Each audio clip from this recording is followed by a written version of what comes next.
श्री वाराह पुराण 38वां अध्याय सत्य तपा का प्राचीन प्रसंग।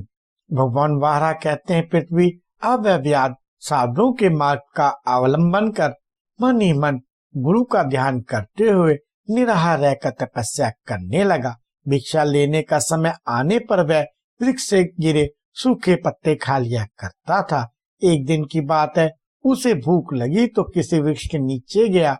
भूख के कारण पेड़ के पास से उसे सूखे पत्ते उठाकर खाने की इच्छा हुई, पर वैसा करती आकाशवाणी हुई, अरे ये शाखों के निष्कृष्ट पत्ते हैं, इन्हें मत खाओ। यह शब्द पर्याप्त उच्च स्वर से हुआ था, अतः वह व्याध उसे छोड़कर हट गया। अब वह किसी दूसरे वृक्ष का पत्ता उठाकर लेने लगा। अब पुनः वहां भी ऐसी ही ध्वनि हुई। इस प्रकार की आपत्ति मानकर व्याध ने उस दिन कुछ भी ना खाया और निहार रहकर बड़ी सावधानी के साथ गुरुदेव आरुणि को स्मरण करते हुए वह तप करने में तत्पर रहा। इस प्रकार वह तप कर ही रहा था कि इतने में महर्षि दुर्वासा उस व्याध के पास पधारे। उन ऋषि ने देखा व्याध के प्राण मात्र शरीर में है, पर तपस्या के तेज से यह ऐसे चमक रहा है मानो घी डालने से अग्नि प्रदीप्त हो रही हो। उस व्याध ने उन मुनि व दुर्वासा जी को सर झुकाकर प्रणाम किया और बोला, भगवान आपके दर्शन से मैं कृतार्थ हो गया। आज श्राद्ध का दिन है, आप अतिथि देवता मेरे पास पधारे हैं। सूखे पत्ते आदि से श्राद्ध करके आप द्विजवर को मैं तृप्त करना चाहता हूँ। इधर इसमें कितनी पवित्र भावना है, इंद्रियां कितनी वश में हो गई हैं तथा इसने तब से कितना बल प्राप्त कर लिया है, यह जानने के लिए वे मुनि भी उदित थे ही। अतः उन्होंने उच्च स्वर से व्याध से कहा, ठीक है, तुम अपने पास आए हुए अतिथि को जब घी एवं धान्य से भली भांति सिद्ध किया हुआ अन्न दो, मैं भूख से अत्यंत पीड़ित हो रहा हूँ।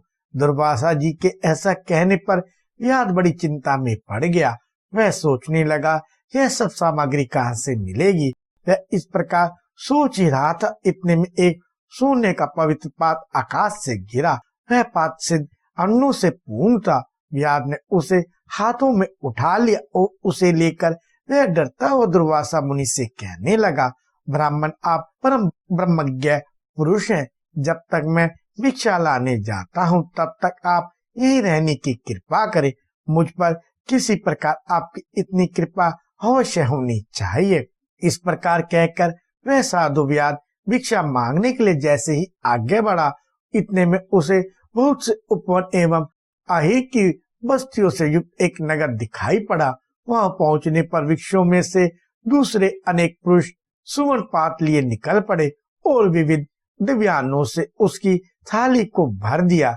व्याध उसे लेकर अपने को कृतार्थ सा मानता हुआ अपने स्थान पर लौट आया। वहां आकर उसने जापकों में श्रेष्ठ महर्षि दुर्वासा को बैठे देखा। मुनि को देखकर उसने प्रसन्नता पूर्वक भिक्षा को एक पवित्र स्थान पर रख दिया और उन्हें प्रणाम कर कहा, ब्राह्मण यदि आपकी मुझ पर दया है तो कृपा करें, यह आसन ले।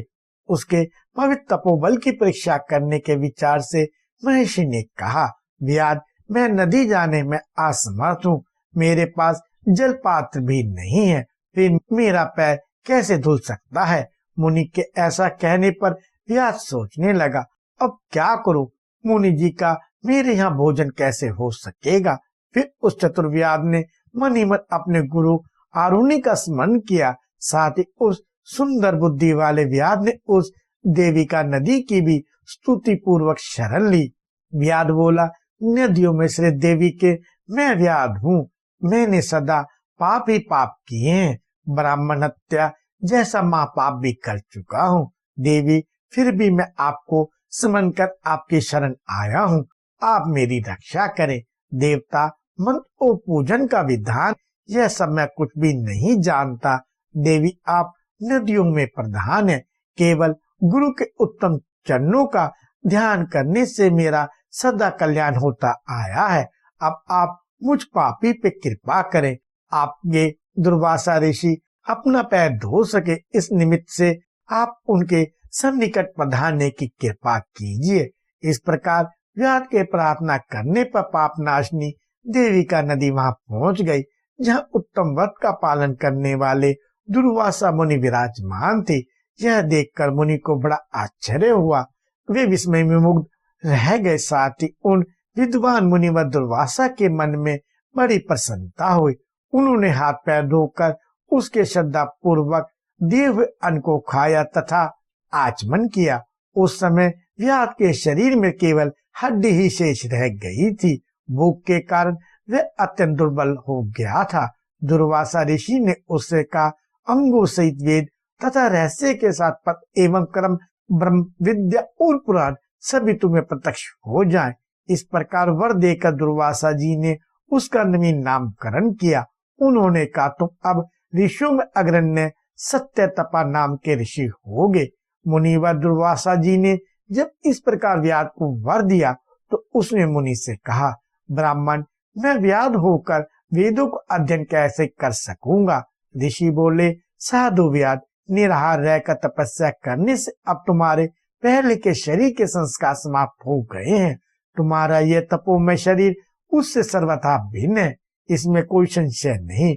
पूर्वकालीन अज्ञान भी शेष नहीं रह गया है। इस समय तुम्हारे अंतःकरण में शुद्ध रूप अविनाशी परमात्मा निवास कर रहे हैं, अतः तुम परम पवित्र शरीर वाले बन गए हो। यह मैं तुमसे बिल्कुल सच्ची बात बता रहा हूँ।